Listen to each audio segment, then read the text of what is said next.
I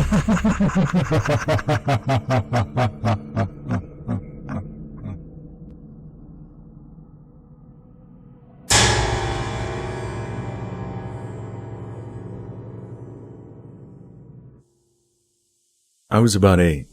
It was summertime in England, and I'd gone away on a summer trip with my aunt, uncle, and cousin, also 8, to somewhere. I can't remember where exactly, south of the country. We were staying in a static caravan, like we did every year. It was a late evening. We'd been to the clubhouse to watch a show, and had returned to the caravan at about 11 p.m. or 12 a.m., somewhere around then. It was late.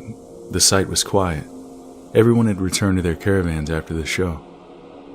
Now, I don't know about American trailers, but in the UK they're usually situated on breeze blocks. The head of the caravan has a huge glass window that's panoramic and wraps around the rear end of the van, and the seating is situated directly under the window in an almost booth-like shape, if that makes sense. We were playing, winding down before bedtime, sat on the seating in our pajamas, the curtains around the window pulled shut.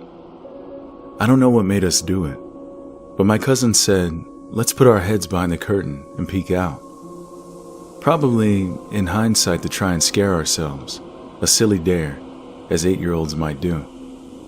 So we lift the curtain and stare out into the night, and there, staring back on the other side of the glass, level with our faces, are 2 very amber yellow eyes. I'll never forget them. They're burned into my memory forever. I'm now 39, and I still clearly remember them. I remember feeling fear. I remember disbelief. But I know that what I saw was real because my cousin saw it too. Nothing else, just yellow eyes. Not the reflective eyes of foxes or badgers. A bright, indescribable yellow.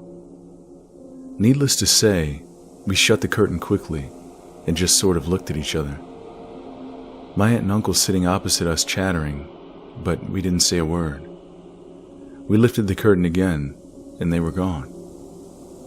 We never spoke of it, only to simply ask one another if the other had seen the same eyes, and we both had. I've gone through life never telling a soul about it until I was 23, when I told the story to my housemates one time. A scary campfire story, if you will.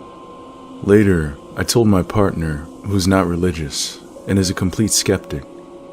For years I reasoned it was a fox. Simple. But here's the interesting thing.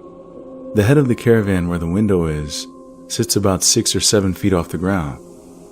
If you're standing outside, you'd have to fully extend your arm to touch the base of the window with your fingertips. So I guess that makes the center of the window about 7 to 8 feet high. No fox I ever saw is 8 feet tall. Always unexplained to me, until now. Maybe a skinwalker? I don't even know if we have them here in England. But what I do know is I'll never look out of a window at night, and I'll never truly know what it is we both saw. But it was incredibly large, and I'll never forget the fear. We were entranced, unable to break that stare, and it felt like an hour, but it must have been less than a minute. Say what you will, but it was no animal, that's for certain. No animal that naturally inhabits the UK anyway.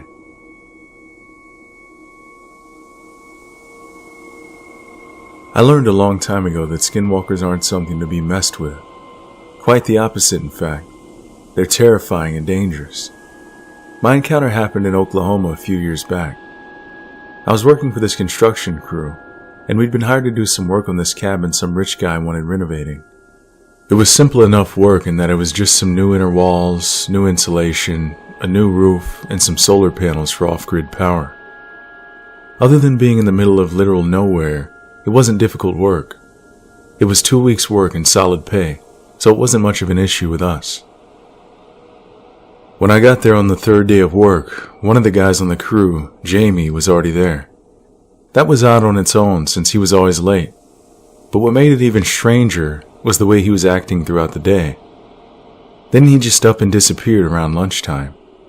Again, that in itself was odd, since he normally worked through lunch, so we didn't expect him to just disappear. Me and another guy from the crew, Barry, went off to find him while the rest got on with the work. We went to the trucks, but we couldn't find him, and we were about to make our way back to the shed when Barry pointed something out. There was a trail of blood leading from the trucks into the forest. Obviously, we thought something had happened to Jamie and followed the trail. It didn't take long for us to find out what happened to him. We found his body. From the looks of it, he'd been there all night. Barry almost threw up at the smell. I was about to tell him to run back and get the others when I heard Jake call out to us. But he was laying dead in front of us. Then Barry screamed, and I saw why. Standing in front of us was some twisted version of Jamie. It didn't look right or natural. It had his face, but it was all pasty and flaking off. There were horns on his, or its head, and it had this open smile that showed fangs rather than normal human teeth. It was horrifying. It just stood there, staring at us, while drooling. Neither of us are scared easily, but both me and Barry started running the moment it came towards us. Not 15 minutes later, we had returned with the rest of the crew and a few guns we kept in the trucks. That thing was still there, eating Jamie. I was carrying one of the guns, as was our boss. We both fired a few rounds at it, but it didn't even seem to notice them. Then the chief said something I couldn't quite make out before firing another shot. It was hit and went down before getting up, howling and screaming at us before running away on all fours. It was still wearing his face through all of this. Jamie had been torn to shreds, and his death was eventually ruled an animal attack. But to this day, I wouldn't consider whatever that thing was an animal. I later asked the chief what he said before taking the shot, but he refused to ever talk about it. We managed to complete the renovations without any more issues, but I later found out that the guy who had owned it went missing during a stay at the cabin. I never went to see that thing again.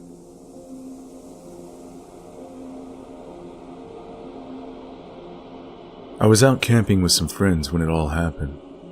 We were up north from New York, near a place known for some famous disappearances that had happened a decade prior, which was awesome because we were all really into that sort of thing. Anyway, it was our third night camping out when one of our friends, Jane, suddenly went missing. Now it's important to note that she wasn't one to just get up and walk off. For starters, she was terrified of the dark, so she naturally stayed close to the campfire. Secondly, nobody had noticed her leave. There were 6 of us, myself included, and we all decided to stay in pairs in case we got separated for whatever reason. Jane was supposed to stick with me since we were kind of into each other, but I didn't see her leave at all. We searched for her, and we kept hearing her call our names, but every time we got close to where we had heard her, she'd call us from deeper into the forest. What was strange was that one of us would hear her, but the rest couldn't. Like she would speak to me, trying to get me to move in one direction, but then she'd tell one of the others to walk in the complete opposite direction. It was confusing and terrifying, like someone was trying to play tricks on us. Then we saw her. Jane was standing in front of us, her skin a pale gray, and her eyes jet black. It wasn't Jane, but it looked like her. Whatever it was, it charged at us as soon as it spotted us, causing all of us to flee. Me and 3 of the others managed to get away, but one of our friends, Billy, wasn't so lucky. The Rangers found their bodies a week later, all torn up. It was officially ruled as a bear, and some people blame us, but I know it was a skinwalker.